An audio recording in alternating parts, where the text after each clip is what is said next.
मेरो जन्म अब धरानमा भएको थियो हजुर भन्ने चाहिँ मैले सुनेको थिएँ। हजुर त्यहाँ म 3-4 वर्ष हुँदाखेरि मेरो बुवा आमाले छोडेर जानुभएको थियो। धरानको भोजपुरे होटल बसपाकमा छ। लगभग म त्यहाँनिर 3-4 वर्ष बसेँ, काम गरेँ। हजुर त्यतिखेरसम्म पनि बुवा आमा आउनु भएन। मेरो बाउले त्यो होटेलमा 50,000 रुपियाँ ऋण खाएर छोडेर जानुभएको थियो।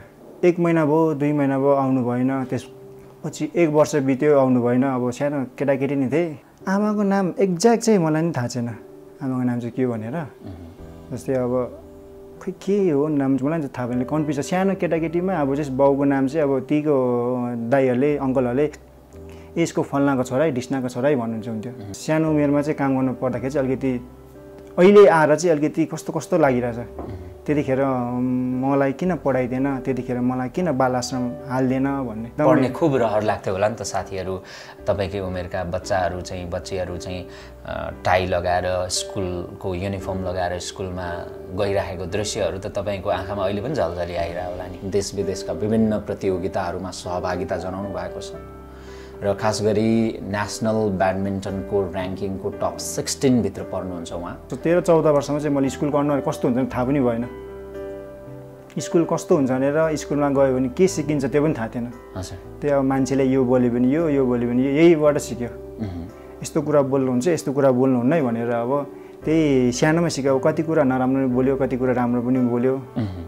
हुन्छ अब सबै राम्रो बोल्नुको लागि त एउटा राम्रो इन्भाइरोमेन्ट चाहिन्छ, राम्रो वातावरण चाहिन्छ। साथीहरू सब उनीहरूसँगै बसेँ कति दिन। अब कहिले सब्जी लिएर जाने, कहिले माछा लिएर जाने, त्यसबाट आएको पैसा उनीहरूले मलाई दिन्थ्यो, मैले त्यही पैसा खान्थेँ। अनि कहिले अब यस्तो बाटोतिर यस्तो टिनसिन छाने ठाउँ सुत्ने, चप्पल यस्तोमा राखेर सुत्नु पर्थ्यो, चप्पल राति हराउँछ भनेर। कोही अब त्यहाँनिर गाडीबाट आएको मान्छेहरूले त्यो सामानहरू ल्याएकोबाट त्यो बोकेर लगिदिन्थ्यो टेम्पो स्ट्यान्डसम्म कसैले 20 रुपियाँ 30 रुपियाँ दिन्थ्यो। अनि त्यही पैसाले 1-2वटा लुगाहरू नि किनेर चप्पल पनि किन्न खाइन्थ्यो पनि। मैले काम गर्नुपर्छ, मैले काम गरिकन खानु पाउँदैन, किनकि उनीहरूको त अलरेडी फ्यामिली थियो। केही भयो भने त फ्यामिलीले त हेर्छ। अब मलाई त हेर्दैन। र म फेरि त्यो होटेलबाट निस्केर आइसकेँ।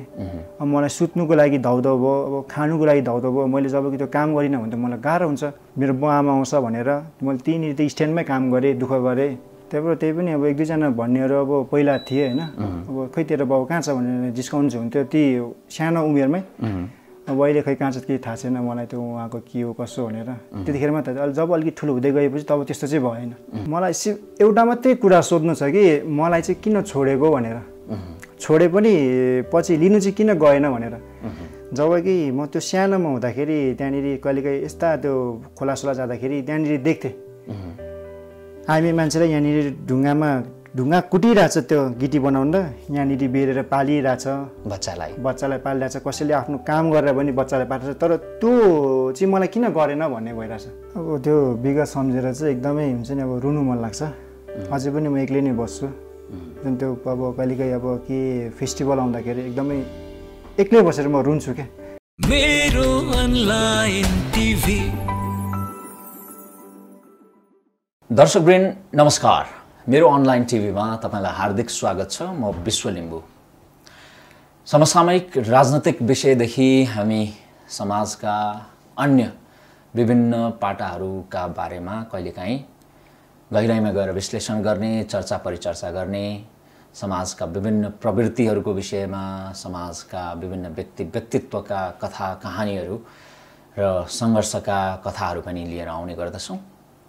आज यस्तो एकजना राष्ट्रिय व्यक्तित्व जसले खेलकुद क्षेत्रमा खास गरी ब्याडमिन्टनमा ठुलो सफलता हासिल गर्नुभएको छ, देश विदेशका विभिन्न प्रतियोगिताहरूमा सहभागिता जनाउनु भएको छ र खास गरी नेसनल ब्याडमिन्टनको ऱ्याङ्किङको टप 16 भित्र पर्नुहुन्छ उहाँ।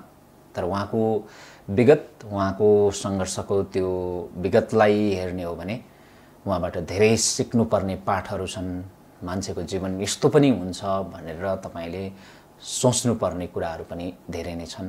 र वास्तवमा आजको मेरो अतिथि जो हुनुहुन्छ उहाँको विगतलाई नियाल्दा, उहाँको विगतहरूको बारेमा सुन्दाखेरि म आफै पनि अलिकति मार्मिक अवस्थामा पनि पुगेको थिएँ र इन्स्पिरेसन पनि प्राप्त गरेको छु उहाँको जीवन कथाबाट। हाइलाइट्सबाट पनि केही कुराहरू थाहा पाइसक्नु भएको छ र हाम्रो टाइटल हेरेर पनि केही कुरा थाहा पाइसक्नु भएको छ।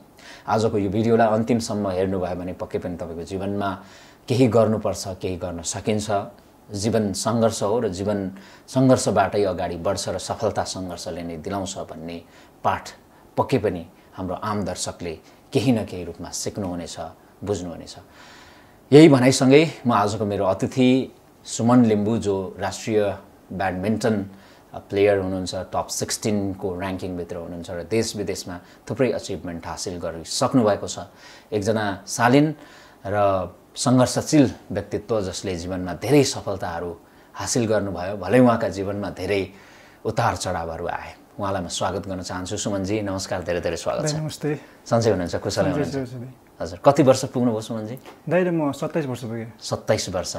27 वर्षमा तपाईँले ब्याडमिन्टनमा जुन खालको सफलता हासिल गर्नुभयो, हजुर, त्यो एक हिसाबले असाधारण छ, निकै खुसी मान्नुपर्ने कुरा छ। हजुर, त धेरै खुसी छ। हजुर, कहिले सोच्नु भएको थियो जीवनमा यो खालको सफलता हासिल गरिएला?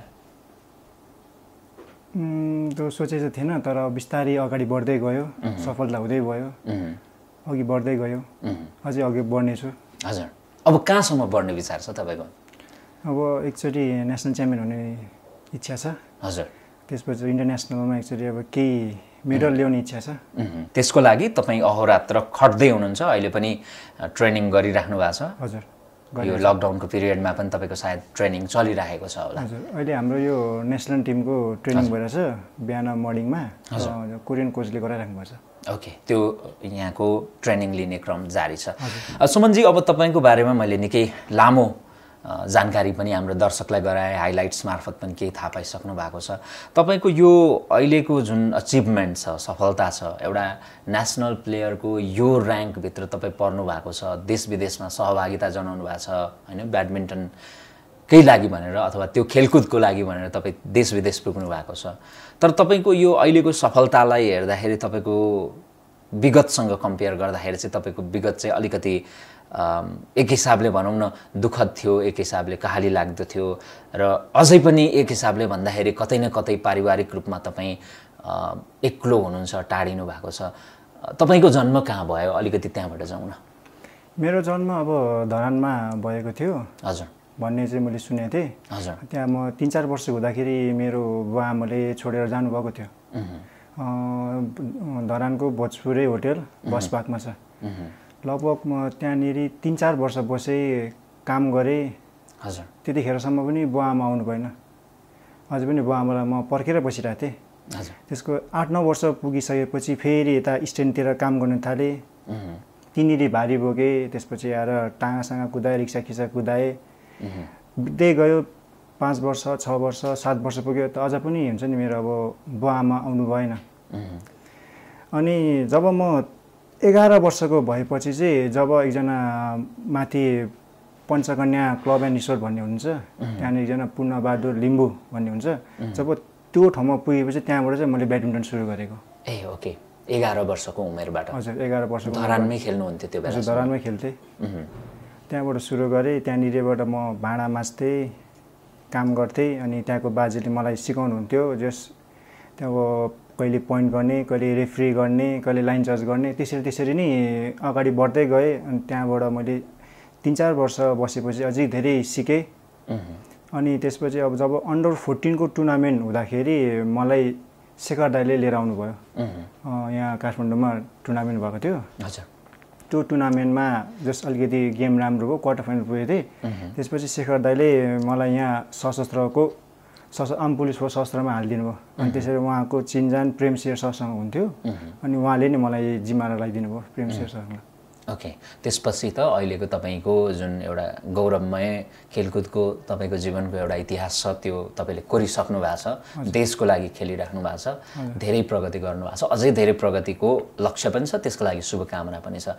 जस्तो अब तपाईँ आफ्नो परिचय कसरी थाहा पाउनुभयो? किनभने 3-4 वर्षको बच्चालाई त आफू को हो भन्ने राम्रो जानकारी नै हुँदैन होइन। तपाईँको नाम कसरी थाहा पाउनुभयो? तपाईँको फ्यामिली नेम कसरी थाहा पाउनुभयो? कसले जानकारी गरायो? त्यहाँनिर एकजना बुढी आइमी हुनुहुन्थ्यो, त्यो होटल चलाउनु भएको थियो उहाँले। अनि जस्ट पहिला बाउले मेरो नाम सुमन सुमन सुमन भन्नुभएको थियो, अनि त्यही भएर अनि उहाँले पनि त्यो नाम सुमनै हो। अनि जस्तै अब मेरो बाउले त्यो होटेलमा 50,000 रुपियाँ ऋण खाएर छोडेर जानुभएको थियो। अनि त्यसपछि के भन्नुभएको थियो भने मेरो छोरालाई म लिन आउँछु भनेर जस्ट त्यहाँनिर शनाखत गरेर जानुभएको थियो। अब शनाखत गरेर जानुभयो, तर 1 महिना भयो 2 महिना भयो आउनु भएन। त्यसपछि 1 वर्ष बित्यो आउनु भएन। अब सानो केटाकेटी नै थिएँ, उहाँले अलि हेर्नुहुन्थ्यो। त्यसपछि ती केटाकेटी हुँदाखेरि कहिलेकाहीँ अब बिस्तारै तीबाट काम सिकिँदै गयो। अब कहिले अब त्यहाँको भाँडा बस्ने दिदीलाई सघाउने, अनि कहिले टेबल सेबल पुस्ने, त्यसरी नै बढ्दै गयो। होटलमा एउटा बाल मजदुरको रूपमा तपाईँ काम गर्न थाल्नुभयो त्यतिखेरै? काम गर्न थालेँ। अनि जस्तै अब त्यहीँनिर स्ट्यान्डको मान्छेले पनि मेरो बाउलाई चिन्दो रहेछ। त चन्द्र दाईको छोरा भन्नुहुन्थ्यो। अनि त्यति मात्रै थाहा थियो, नाम चाहिँ सुमन भनेर भन्नुहुन्थ्यो।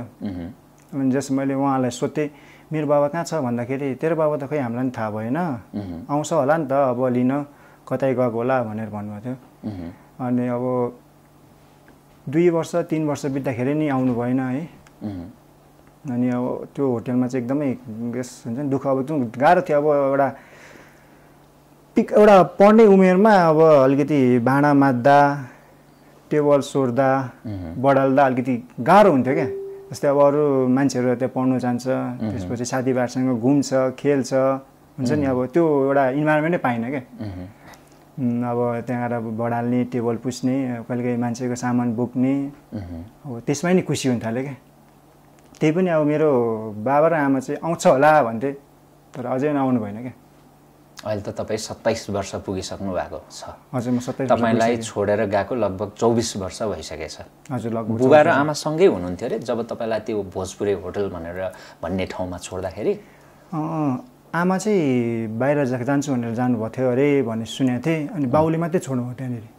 त्यहाँ चाहिँ बाउले मात्रै छाड्नु भएको थियो। हजुर। अहिले बुवा आमाले हेरिराख्नु भएको छ भने केही तपाईँको अनुरोध छ कि भेट्न चाहनुहुन्छ? भेट्न त मन लाग्छ होला, जे भए पनि आफूलाई जन्म दिने बुवा आमा हुनुहुन्छ। अब भेट्नु त अवश्य मन लाग्छ, तर अहिलेसम्म भेटेको चाहिँ छैन।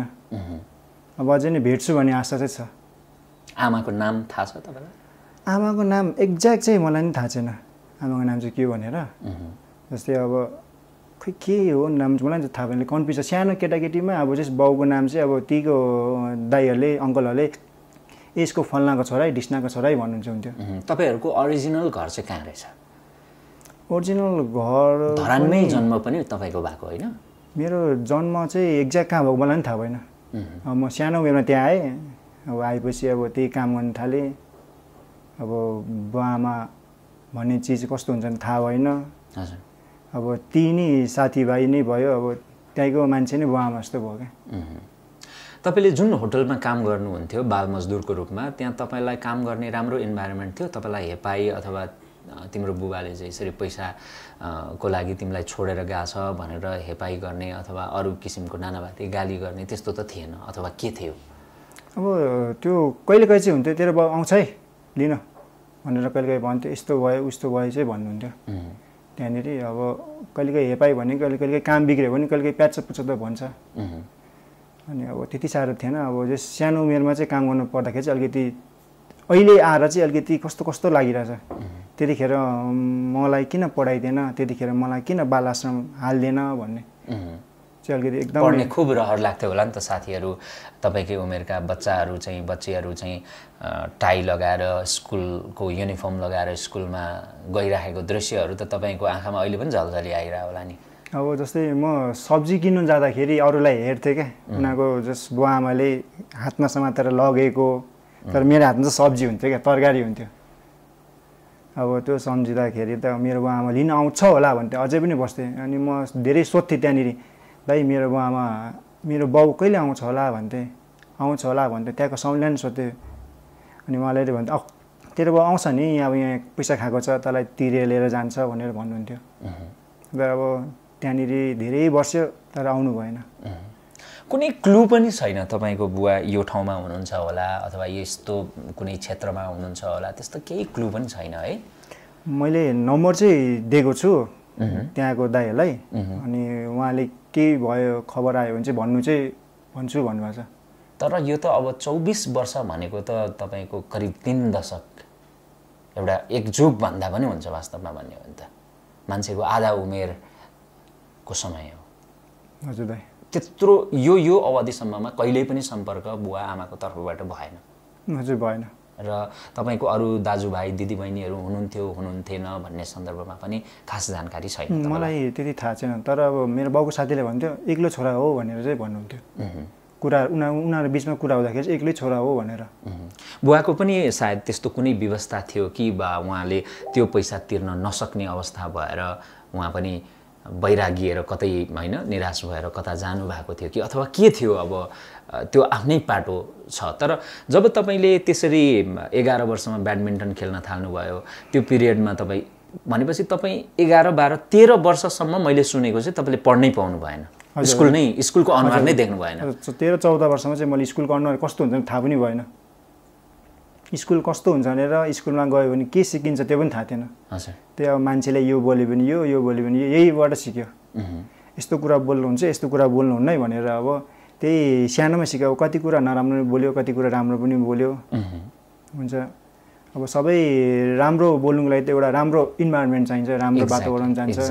मैले त्यहाँनिर जब त्यो भोजपुरी होटलबाट निस्केँ, जब 2 वर्ष चाहिँ मलाई एकदमै गाह्रो भयो। त्यो अर्को दुनियाँ जस्तो लाग्यो होला। 2 वर्ष अब ती थियो, त्यहाँबाट निस्केर गएँ। अब त्यहाँ त्यो होटेलमा अलिकति हुन्छ नि अब अलिकति नराम्रो भयो।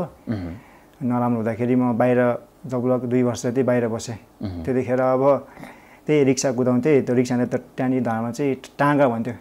त्यो उनीहरूको एउटा सङ छ, त्यही सङमा त्यहाँ दाई छ, कति साथीहरू छ, उनीहरूसँगै बसेँ कति दिन। अब कहिले सब्जी लिएर जाने, कहिले माछा लिएर जाने, त्यसबाट आएको पैसा उनीहरूले मलाई दिन्थ्यो, मैले त्यही पैसा खान्थेँ। अनि कहिले अब यस्तो बाटोतिर यस्तो टिनसिन छाने ठाउँमा सुत्ने, चप्पल यस्तोमा राखेर सुत्नु पर्थ्यो, चप्पल राति हराउँछ भनेर। हातले च्यापेर? हजुर, हातले च्यापेर। कति वर्षको उमेर हुनुहुन्थ्यो त्यतिखेर? त्यतिखेर म 12 वर्षको उमेरमा थिएँ। जम्मा 12 वर्षको हुनुहुन्थ्यो। सबै कुरा याद रहेछ तपाईँलाई? हजुर, त्यो अब किनकि त्यो दुःख त मैले गरेको छु नि त। त्यो दुःख मैले गर्दाखेरि मलाई याद त छ नि त, मैले यस्तो गरेर आएको छु, यतिकोसम्म दुःख पाएको छु भनेर। अनि रिक्सा कुदाउनु चाहिँ कसरी आयो तपाईँलाई? रिक्सा भनेको अब कुदाउने भनेको जस्तै 2 जना हुन्छ हामी, मैले ठेल्दिने, नभए मैले त्यो ह्यान्डल समातेर ऊ पछाडिबाट ठेल्दिने, सामान पुर्याइदिने। ए ओके। त्यो जस्तै अब उता बस स्ट्यान्डमा अब सब्जीहरू आउँछ, त्यो सब्जीहरू यता रिक्सामा हाल्ने, रिक्साबाट चाहिँ टाँगाबाट चाहिँ लिएर जाने सब्जी पसलसम्म, अनि उनीहरूले राख्छ, अनि त्यही पैसा दिने। भनेपछि राति बाहिर फुटपाथमै सुत्नुहुन्थ्यो? कहिले कहिले फुटपाथमा सुतिन्थ्यो, कहिले कहिले साथीसँग गइन्थ्यो। किन त्यति धेरै राम्रो चिन्जान थिएन नि त। अब अलिकति चिन्जान भए पो अलिकति राम्रो हुन्छ, ल सँगै बस्नुपर्छ। अब त्यो बेला चाहिँ सँगै बस्ने भन्ने कन्सेप्टै थिएन क्या। त्यो बेला चाहिँ अब अलिकति पैसा कमायो भने खाने, अनि त्यति तिनी जहाँ छ त्यही बस्ने, फेरि भोलि बिहानदेखि फेरि आफ्नो काम गर्न थाल्ने। काम चाहिँ त्यही तपाईँको रिक्सा जस्तो जुन टाँगा भन्छ त्यसमा चाहिँ सामान ओसार पसार गर्ने कि ठेल्ने कि उताबाट तान्ने? कति पैसा आउँथ्यो त्यतिखेर? अब कति पैसा हुँदैन, कहिले कहिले 100 रुपियाँ 150 रुपियाँ गरेर दिनुहुन्थ्यो। अब कोही कोही अब त्यहाँनिर गाडीबाट आएको मान्छेहरूले त्यो सामानहरू ल्याएकोबाट त्यो बोकेर लगिदिन्थ्यो टेम्पो स्ट्यान्डसम्म। टेम्पो स्ट्यान्डसम्म कसैले 20 रुपियाँ 30 रुपियाँ दिन्थ्यो। अनि त्यही पैसाले 1-2वटा लुगाहरू नि किनेर, चप्पल पनि किनेर खाइन्थ्यो पनि। त्यो विगत धेरै लामो समय अगाडिको तपाईँको सङ्घर्षको कथाहरू आज पनि तपाईँको मानसपटलमा झलझली छ होला। तपाईँले गर्नुभएको त्यो विगतको दुःखले नै आज तपाईँ यो ठाउँमा आउनुभएको छ। तपाईँ एउटा यस्तो सोर्स अफ इन्सपिरेसन, एउटा यस्तो डेडिकेटेड मान्छे हो खेलकुदप्रति अथवा तपाईँको करियरप्रति, तपाईँको उद्देश्यप्रति। तपाईँले त्यो समयमा त सायद म नेसनल प्लेयर हुन्छु भनेर त कुनै एङ्गलबाट मैले सोच्नु भएको थिएन होला। त्यो बेलाको तपाईँको जीवनको लक्ष्य चाहिँ के हुन्थ्यो? अब म के गर्छु भन्ने हुन्थ्यो तपाईँलाई? त्यो बेला चाहिँ के हुन्थ्यो भने अब मैले यहाँ भारी बोक्नु सिकेँ, म रिक्सा चलाउनु सिकेँ। अब मेरो जिन्दगी चाहिँ यसरी गुज्रिन्छ है।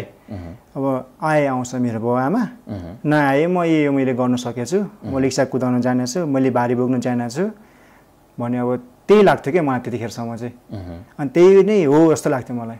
एउटा भुइँ मान्छेको भन्नुहोस् न, एउटा लेमनको, एउटा सर्वसाधारणको, एउटा सामान्य आर्थिक अवस्था भएको मान्छेको अथवा बुवा आमा कोही पनि नभएको अवस्थाको मान्छेको ठुलो लक्ष्य उद्देश्य त्यस्तो खासै केही पनि हुँदैन रहेछ भनेपछि कि आज बेलुका के खाउँ भोलि के खाउँ, सामान्य गुजारा जीवन कसरी चलाउने, हातमुख कसरी जोड्ने भन्नेलाई नै मुख्य ध्यान त्यो बेला त्यो अप्ठ्यारो परिस्थितिमा त्यो ध्यान दिइँदो रहेछ भनेपछि। हजुर, अब त्यो बेला चाहिँ के हुन्थ्यो भने अब त्यहाँ स्ट्यान्डमा चाहिँ के हुन्थ्यो नि, सब्जी आइहाल्छ, त्यसो सब्जी बजारमा लगिहाल्छ, यहाँबाट नि पैसा आइहाल्छ हामीलाई भनेर त्यही नै ध्यान हुँदो रहेछ। दिनमा कममा 500 रुपियाँ हुन्छ, त्यो 500 रुपियाँमा 2-3 खान्छु, 2-3 बचाउँछु भन्ने अब त्यसमा ध्यान दिँदो रहेछ। अनि अरू बाहिर दुनियाँ नसोचिने रहेछ कि अब के गर्ने कसो गर्ने। अब त्यतिखेर चाहिँ त्यहाँ त्यो ठाउँमा पुगेँ, त्यो गर्न थालेपछि के हुन्छ नि, मैले पढ्नुपर्छ, मैले अहिले के सोच्नुपर्छ त्यो नहुनेछ। खालि मलाई चाहिँ के हुँदैछ नि, पैसा आइरहेछ, काम गरिरहेको छु, आखिर जे गरे नि काम गर्ने हो भन्ने सोचिँदो रहेछ। अनि जस्तो भयो नि कामै गर्ने, भारी बोक्ने, रिक्सा कुदाउने, झाडुसाडु लगाउने, त्यही सोचिँदो रहेछ। ओके, अब एउटा निकै कठिन सङ्घर्षबाट यहाँसम्म आइपुग्नु भएको छ। अघि सुरुवाती चरणदेखि नै हामी रिपिटेडली यो कुरा चाहिँ नै गरिरहेका छौँ। तर तपाईँको बेलामा तपाईँको उमेर समूहका मानिसहरू जुन तवरले एउटा भन्नुहोस् न बुवा आमाले छोडिसकेपछि अथवा एक हिसाबले भनौँ न बेबारिसै अवस्थामा छोडिसकेपछि तपाईँका तत्कालीन उमेरका मानिसहरू अक्सर सडक बालबालिकाकै हिसाबमा हुन्छन्, सडकमै सुत्छन्, त्यहीँ रहन्छन् र एउटा चाहिँ कुलतमा फस्ने सम्मको गतिविधिमा समेत सामेल हुन्छन् हैन। तपाईलाई कहिल्यै त्यस्तो किसिमको फिल भएन कि अब मेरो जिन्दगी यस्तै रहेछ भनेर कुलतमा लाग्ने अथवा त्यस्तो नराम्रो गतिविधिमा लाग्ने त्यस्तो कहिले त्यो चाहिँ आएन तपाईको जीवनमा? साथीहरू चाहिँ थियो, हजुर, तर अब उनीहरू एक दिन काम गरिसकेपछि 5 दिन रमाउने खाले थियो। अनि त्यसपछि मलाई चाहिँ त्यो ट्र्याकमा गएन, किनकि म त्यो ट्र्याकमा जानुहुन्न, मैले काम गर्नुपर्छ, मैले काम गरिकन खानु पाउँदैन, किनकि उनीहरूको त अलरेडी फ्यामिली थियो। केही भयो भने त फ्यामिलीले त हेर्छ, अब मलाई त हेर्दैन र म फेरि त्यो होटेलबाट निस्केर आइसकेँ। अब मलाई सुत्नुको लागि धाउधाउ भयो, अब खानुको लागि धाउधाउ भयो, मैले जब कि त्यो काम गरिनँ भने त मलाई गाह्रो हुन्छ। अनि त्यसपछि एकजना मान्छे पनि आउनुभयो थियो, त्यो यो के भन्छन् यो बालहरूलाई यो केटाकेटीलाई हेर्ने अनाथ आश्रम मान्छे आउँदाखेरि सोध्नु भएको थियो, भाइ तिम्रो घर कहाँ हो भन्दाखेरि मेरो घर यस्तो यस्तो हो, मलाई यसरी छोडेर गएको, म यही होटेलमा बस्छु, अहिले म यहाँ यही रिक्सा चलाउँछु, मेरो बुवा आमा आउनुहुन्छ भनेर म उसलाई भन्थेँ र उसले साँच्ची हो भन्दै हो भने उसलाई सोध्दै पनि, अनि उसले सोधेर उसले लगेन पनि, म फेरि त्यहीँ बसेँ, मेरो बुवा आमा आउँछ भनेर मैले त्यहीँनिर त स्ट्यान्डमै काम गरेँ, दुःख गरेँ। अनि त्यो ट्र्याकमा चाहिँ किन हिँडेन भन्दाखेरि किनकि मेरो के भयो भने अलिकति ठुलो मान्छेहरूसँग हिँड्ने सङ्गत भयो, म भन्दा 3-4 बिहासँग। अनि उनीहरूले के भन्दा नि ल है भाइ जाउँ भनेर, यस्तो गरौँ उस्तो गरौँ, कहिले अब ठुलो ट्रक आउँथ्यो त्यसमा खरबुजा सर्व आउँथ्यो, ल मास्तिर जाउँ यो खरबुजा झारौँ भन्थ्यो, हुन्छ दाइ भन्थ्यो, खरबुजा लिएर गयो, झार्यो, अनि एउटा खरबुजा दिन्छ, खुसी भएर आयो, फेरि खायो, बस्यो। अनि त दाइले कहिले ल 20-30 रुपियाँ दिन्छ, त्यतिखेर 20-30 रुपियाँ दिएको भने एकदम ठुलो थियो, त्यतिखेर अब त्यो खुसी हुन्थ्यो, ओ दाइले 30 रुपियाँ दिनुभयो है भनेर, खरबुजा देखेर झन् खुसी हुन्थ्यो, ओ ल आज ल है खायो भनेर साथीहरूसँग मिसेर खाइन्थ्यो, दाइहरूसँग बसेर खाइन्थ्यो। दाइहरूले नि त्यो त्यहाँको काम गर्ने एकदम सिनियर मान्छेहरूले त्यो ट्र्याकमा छिर्नु दिएन क्या जब। ओके, मैले कतिजना त्यहाँ देखेँ थिएँ त्यो ट्र्याकमा छिरेको, धेरैजना केटाहरूले अब अहिले त्यो भन्छ नि यो डे नाइट फुक्दै हिँड्छ, अब चोड तान्दै हिँड्छ, त्यो ट्र्याकमा चाहिँ म छिरिनँ। किनकि अब म यतापट्टि यो काममै बिजी भएपछि एकदमै मेरो यही लाग्यो, होइन मैले यही गर्नुपर्छ है, अब मेरो बुवामा आए पनि ठिक छ, नआए पनि ठिक छ, अब मैले यसलाई नै निरन्तरण गर्नुपर्छ भन्ने चाहिँ लाग्यो। ओके, ठिक छ। अब तपाईँ आज राष्ट्रिय ब्याडमिन्टन खेलाडी हुनुहुन्छ, छाती गर्वले फुल्छ जब तपाईँको आजको अचिभमेन्ट सुन्दाखेरि। र तपाईँ आज खेलाडी हुनुको पछाडिको कारण त कुनै न कुनै हिसाबले त ब्याडमिन्टन नै हो। त्यो कोर्टमा कसरी पुग्नुभयो, कसरी जुर्यो त्यहाँ कोर्टमा पुग्ने, धरानको त्यो कोर्टमा पुग्ने कारण चाहिँ के भने म स्ट्यान्डमा काम गर्दाखेरि त्यहाँनिर एकजना माथि पञ्चकन्या क्लब एन्ड रिसोर्टबाट एकजना दाइ आउनुभएको थियो, जेमु लिम्बू भन्ने, म चाहिँ त्यहाँको छोरा हो। अनि त्यो जेमु दाइको चाहिँ त्यहाँ स्ट्यान्डमा एकजना साथी रहेछ, अनि त्यहाँनिर एकजना भाँडा मोल्ने मान्छे चाहिएको रहेछ। अनि भाँडा मोल्ने मान्छे चाहिएको खण्डमा त्यहाँ दाइले चाहिँ ल सुमन वर्तमान त्यही माथि नै छ, त कति यहाँ भौतार हिँड्छस्, कहिले त्यसको घरमा सुत्छस्, कहिले यसको घरमा सुत्छस्, कति बाहिर सुत्छस्, बरु ती माथि जा, भाँडा माझ, आखिर भाँडा पनि माझिरहेको, त्यहाँ माझ, सुत्ने ठाउँ हुन्छ, त्यहाँ दाइहरू सबै राम्रो छ भने म त्यहाँ गएको। ए ओके। अनि त्यहाँ गएपछि त्यहाँ भाँडा माझेँ, त्यसपछि अनि त्यहाँनिर ब्याडमिन्टन खेल्दो रहेछ, मलाई थाहा थिएन। अनि ब्याडमिन्टन त्यहाँको पूर्णबहादुर लिम्बू भन्ने हुन्छ, उहाँले नै ब्याडमिन्टन सिकाउनु हुन्थ्यो। अनि अब यता काम गर्दै गर्ने अनि अब त्यहाँनिर बाजेले किन चुक्से भन्नुहुन्थ्यो अनि आएर त्यही ब्याडमिन्टन सिकाउने त्यहीबाट खेल्दै गएँ त्यहाँबाट धेरै मान्छे चिन्दै गयो उहाँले चिनाउँदै जानुभयो त्यहीबाट ब्याडमिन्टन सुरु भयो उहाँले सिकाउनु भएको थियो एकदमै राम्रो सिकाउनुहुन्थ्यो त्यहीबाट एकजना शेखर लामा भन्ने सर भेट्नुभयो अनि उहाँले नि मलाई यहाँ गेम खेल्न ल्याउनु भयो थियो काठमाडौँ नेसनल गेमको लागि ल्याउनु भएको थियो यो जुनियर अन्डर 14 को गेम भयो थियो अन्डर 14 कि 16 को गेम भयो थियो त्यसमै ल्याउनु भएको र प्रेम श्रेष्ठज्यूलाई एपिएफमा उहाँ हुनुहुन्छ उहाँसँग भेटाइदिनु भयो र तपाईँ त्यसपछि चाहिँ एपिएफमै रहनुभयो क्लबमै रहनुभयो हजुर हजुर र अब तपाईँको कस्तो इन्ट्रेस्टिङ छ कुराहरू वास्तवमा कि दुःखद पनि छ र त्यो सफलताको बिस्तारै तपाईँ ग्राफ चढ्दै गएको कुराहरू सुन्दाखेरि बडो गजब पनि लाग्छ र अब तपाईँले भनेपछि 13 वर्षको उमेरमा मात्रै स्कुल देख्नुभयो होइन त्यसपछि काठमाडौँ आएर मात्रै स्कुल पढ्न थाल्नुभयो कि धरानमै पढ्नुभयो तपाईँले मैले काठमाडौँमा आएर मात्रै पढेँ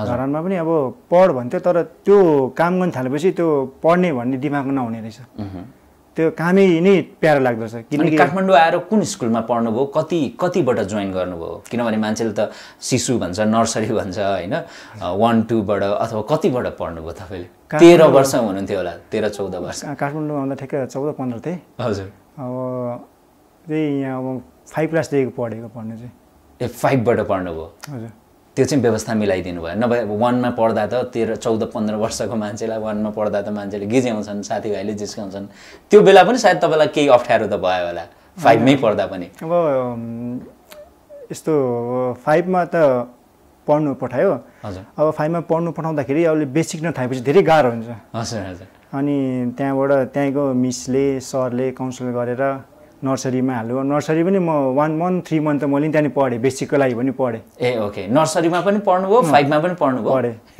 बेसिकको लागि मैले नर्सरी पनि पढेँ 5 पनि पढेँ हजुर हजुर अनि पढ्दै गएँ अहिले अलिकति 12 पास पनि भयो 12 पास चाहिँ भएछ एउटा ब्याक चाहिँ लागिरहेछ मलाई तपाईँको एउटा ब्याक लागेको छ हजुर भनेपछि 12 को एक्जाम पनि जे होस् सकिसक्नुभयो अनि त्यसपछि रेगुलर पास गर्दै जानुभयो कि बिचमा ग्याप पनि भयो गाह्रो भयो तपाईँलाई मेरो स्कुल लेभल हजुर स्कुल लेभल रेगुलर पास हुँदै गयो हजुर रेगुलर पास हुँदै गयो अब खेल्दै पनि गएँ कति कुराहरू अब एक दुईवटामा कहिले फेल पनि हुन्थ्यो तर अब यताउता गरेर खेललाई चाहिँ कन्टिन्युटी दिनुभयो तपाईँले स्कुल लेभलमा पनि हजुर खेललाई चाहिँ मैले कन्टिन्यू किनकि अब मैले पढ्नु पाएको त जब खेल्दै गर्दाखेरि पाएको जब यो खेल्दै नै गर्न पढ्नु कसरी पाउँथ्यो त जबको यो ब्याडमिन्टन प्लेयर हो यो नेसनल टिम हो भनेर जब कि मलाई प्रेम सरले त्यो स्कुलमा भनिदिनु भयो जस्तो न्यू अरुणोदय स्कुल हो हजुर न्यू अरुणोदय स्कुल अब त्यहाँको ओनर चाहिँ जेसिका चेम्जङ हुनुहुन्छ हजुर उहाँले भन्नुभयो जब ब्याडमिन्टन खेलेर त त्यो स्कुलमा पढ्नु पाएँ त न ब्याडमिन्टन खेल्दा स्कुल पढ्नै पाउने थिएन नि मैले निःशुल्क अध्ययन गर्ने मौका पाउनुभयो तपाईँले हजुर निःशुल्क 12 क्लाससम्म हजुर यो चाहिँ सबै मिलाइदिनु भएको चाहिँ प्रेम सरले मिलाइदिनु भएको हजुर प्रेम श्रेष्ठज्यूले मिलाइदिनु भएको उहाँलाई पनि धन्यवाद छ प्रेम दाइलाई पनि यत्रो तपाईँको लागि यति धेरै चाहिँ कन्ट्रिब्युसन गर्नुभएको छ र त्यसपछि चाहिँ अब तपाईँ काठमाडौँ आइसकेपछि पढाइलाई पनि अगाडि बढाउँदै खेलकुदमा पनि लाग्नुभयो ब्याडमिन्टनमा त्यसपछि तपाईँ नेसनल लेभलको प्लेयर चाहिँ कसरी हुनुभयो नेसनल लेभलको प्लेयर कसरी अन्डर एजमा त अलरेडी हुनुहुन्थ्यो तपाईँ होइन धरानबाट आउँदा नै तपाईँ नेसनल एउटा कम्पिटिसनमा भाग लिनु भएर चाहिँ क्वार्टर फाइनलसम्म पुग्नु भएको थियो होइन हजुर हजुर अब सरले जब कि अब मलाई प्रेम सरले पढ्नुपर्छ र पढाइ बाबत पनि ट्रेनिङ पनि गर्नुपर्छ भनेर इन्भाइरोमेन्ट मिलाइदिनु भयो हजुर जस्तै अब 5 बजेदेखि 7 बजीसम्म चाहिँ मेरो ट्रेनिङ हुन्छ है भनेर सरले भन्नुभएको थियो अनि बेलुकाको 5 बजेदेखि 7 बजीसम्म ट्रेनिङ गर्ने त्यसपछि फेरि होस्टेल आउने फेरि आफ्नो पढ्ने फेरि त्यसपछि 5 बजेदेखि फेरि 7 बजीसम्म पढ्ने त्यो चाहिँ रेगुलर भइरहेको थियो ए ओके अनि अब जस्तै मैले अन्डर 16 खेलेँ अन्डर 17 खेलेँ 19 खेलेँ त्यसमा चाहिँ सेकेन्ड भएको थिएँ देशव्यापी प्रतियोगितामा देशको द्वितीय हुनुभयो तपाईँ हजुर 2010 मा चेल्सी इन्टरनेसनल च्याम्पियनसिपमा चाहिँ सेकेन्ड भएको थिएँ त्यो चाहिँ हाम्रो यही नेपालमै भएको थियो 2010 मा अनि अब जब सिनियर भयो तब चाहिँ टप 16 मा पुगेँ टप 16 मा पुग्नुभयो सिनियरमा चाहिँ जस्तो देश विदेशमा कुन देशमा गएर खेल्नु भएको छ नेपालमा त धेरै ठाउँमा खेल्नुभयो तपाईँले देश विदेशमा अब हामीलाई पठाउनु भएको चाहिँ इन्डिया हो र एउटा बङ्गलादेश हो बङ्गलादेश र इन्डिया पुगेर खेलिसक्नु भएको छ अब अरू धेरै कन्ट्री तपाईँ पुग्नुपर्छ देशको प्रतिनिधित्व गर्दै होइन त्यसको लागि तपाईँ तयार हुनुपर्छ अझै तपाईको विगतलाई सम्झिँदै अझ एक लिएर अझ कटिबद्ध भएर तपाईँ चाहिँ खेलकुद क्षेत्रमा चाहिँ लाग्नुपर्छ। सायद तपाईँको विचार पनि त्यही नै छ। हजुर। पढाइ चाहिँ के गर्नुहुन्छ अब? म पढाइ पनि बढाउँछु। अब पढाइलाई पनि कन्टिन्युटी दिनुहुन्छ? पढाइलाई पनि बढाइराख्छु, खेललाई पनि कन्टिन्यू दिइराख्छु। किनकि अब नपढ्दाखेरि अलिकति गाह्रो हुन्छ क्या मान्छेसँग घुलमिल हुनु। हजुर। अब जब कि अब मलाई प्रेम सरले स्कुलै नहालिदिएको भए ल ठिकै छ, अब स्कुल हालेन, खेल मात्रै भनेको के खेल्ने, खालि खेल्ने मात्रै काम हुन्थ्यो। हजुर हजुर। अनि खेल्ने मात्रै काम भएपछि त गाह्रो हुन्छ। जब कि अब प्रेम सरले भन्नुभयो पढ्नुपर्छ है, पढ्नुपर्छ है भनेर अब त्यहाँको अब हाम्रो जेसिका मिसलाई भन्नुभयो, उहाँसँग दुईजनाको राम्रो लिङ्क रहेछ, कुराकानी भयो। त्यसपछि प्रेम सरले गर्दाखेरि म त्यो स्कुलमा गएर पढेँ। त्यो स्कुलले पनि मलाई त्यति नै धेरै राम्रो गर्नुभएको छ त्यहाँको जेसिका मिसले। अब यो कुरालाई चाहिँ मैले बिर्सिनुहुन्न। अब जब कि अब प्रेम सरले त्यहाँनिर त्यो स्कुलमा पढ्न भनेको भए आज मलाई के हुन्थ्यो, के ल जस्तो खेल्ने काम सक्यो, बाहिर बोल्नु पऱ्यो भने छैन। अब अहिले अलिकति मलाई आउँछ नि जस्तो मान्छेसँग कसरी बोल्ने र के गर्ने भनेर। तपाईँको पहिलो अन्तर्वार्ता हो यो? हजुर। यति मजाले तपाईँले आफ्नो कुराहरू राख्नु भएको छ, विषयवस्तुहरूलाई यति मजाले राख्नु भएको छ, यो भनेको आफैमा तपाईँको पढाइलाई क्रेडिट जान्छ र पढाइले दिएको एउटा सफलता पनि पक्कै पनि हो। हजुर। र सुमनजी, अब तपाईँसँग हामी यसरी कुरा गरिरहँदा तपाईँको हुन्छ नि एउटा राष्ट्रिय व्यक्तित्व बन्दैछ कि एउटा राष्ट्रिय खेलाडी बन्नुभयो, तपाईँको सफलता ती मानिसहरू जसले तपाईँ सँगसँगै बाल्यकाल बिताए अथवा त्यस क्षेत्रका तपाईँभन्दा सिनियर मानिसहरूले कतै न कतै त सुनिरह होलान् अथवा यो अन्तर्वार्ता हेरेर थाहा पाउलान् होइन? कतिपयलाई त पक्कै थाहा पनि छ तपाईँको त्यो विगत र अहिलेको सफलता। के भन्नुहुन्छ सुन्ने मान्छेले, वरिपरिका छिमेकीहरूले? उहाँहरूलाई चाहिँ म धेरै धेरै धन्यवाद दिन्छु होइन। हजुर। जस्तै अब मलाई ब्याडमिन्टन कसले सिकायो भन्दाखेरि पूर्णबहादुर लिम्बू बाजे हो, उहाँले सिकाउनु भयो। त्यसपछि अब गेम खेलाउने त्यसपछि ल्याउनु कसले भने शेखर लामा सरले सिकाउनु, शेखर लामा ल्याउनु भयो। अनि शेखर लामाले चाहिँ कसलाई चाहिँ राम्रो दिने र कसले चाहिँ राम्रो गर्छ भनेर प्रेम श्रेष्ठ सरलाई ल्याउनु भयो। र प्रेम श्रेष्ठ सरले चाहिँ अब यसलाई खेलाउनुपर्छ, अझै राम्रो पढाउनुपर्छ भनेर पढाउनुपर्छ भनेर उहाँलाई चाहिँ म तिनजनालाई चाहिँ एकदमै धेरै धन्यवाद दिन्छु। उहाँहरू तपाईँको लागि जे होस् भगवान् भन्ने त हामीले देखेका छैनौँ, तर त्यो रूपमा प्रकट हुनुभएको छ। जन्म दिएर मात्रै नै हुँदैन, कर्म पनि दिनु सक्नुपर्छ भन्ने उहाँहरूले सिकाउनु भयो क्या।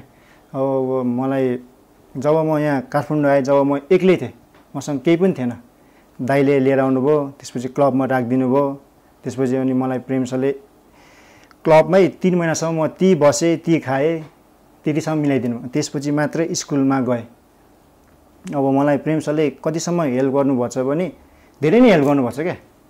एउटा फ्यामिलीलाई एउटा हुन्छ नि, अब के भन्नु, एउटा फ्यामिलीले गर्नुपर्ने यो बच्चाहरूलाई कस्तो ट्रिट, यति राम्रो ट्रिट गर्नुभएको छैन। अब त्यो के भन्नु, अब त्यसको एउटा केही बयानै गर्न सकिँदैन क्या। एकदमै राम्रो केयर गर्नुभएको छ, हेर्नु भएको छ के कसो के गर्नुपर्छ, सल्लाह दिनुहुन्छ, के गर्दैछस्, कसो गर्दैछस्, तेरो पढाइ के भयो, तेरो ट्रेनिङ के भइरहेछ भनेर एकदमै उहाँले हेर्नु भएको छ। अब तपाईँलाई त्यो बेलामा मैले भन्न खोजेको चाहिँ अर्को पनि के कुरा भने, तपाईँलाई गिज्याउने मान्छेहरू पनि थिए होला होइन? तिम्रो बुवा छैन, आमा छैन भनेर हेप्ने मान्छेहरू पनि थिए होला होइन? ती मान्छेले आज तपाईँको सफलता हेरिरहेका छन् होइन? ती मान्छे आज तपाईँको सफलताबाट खुसी पनि होलान् या के होलान् होइन? उनीहरूलाई केही भन्नुपर्ने छ अथवा उनीहरूले तपाईँलाई केही सम्पर्क गरेर चिनेर केही भनेका छन्?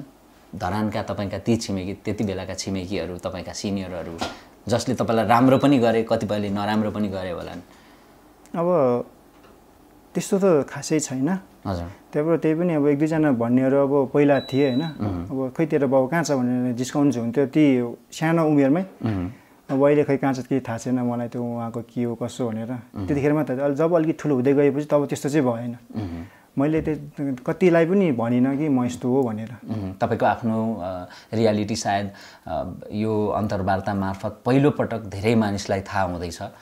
तपाईँले जे होस् आफ्नो जुन सफलता र विगतको सङ्घर्ष सबैलाई जोडेर आज यो कुरा राखिरहँदाखेरि मान्छेको जीवनमा के सम्म हुँदो रहेछ, हामी यही समाजका मान्छे हौँ, यही समाजभित्र के हुँदो रहेछ र मान्छेले दुःख गरे भने सफलता आफै पछि लाग्दो रहेछ, सफलता भन्ने चिज चाहिँ दुःखपछि कुनै न कुनै समयमा मान्छेको जीवनमा आइलाग्दो रहेछ, मान्छेको लक पनि हुँदो रहेछ, कुनै न कुनै समयमा जोडिँदै आउँदो रहेछ सबै चिजहरू भन्ने कुरो पनि सायद मान्छेले, हाम्रो दर्शकले, जसले आम नेपाली दर्शकले हेरिराख्नु भएको छ उहाँले पक्कै पनि थाहा पाउनुभयो होला।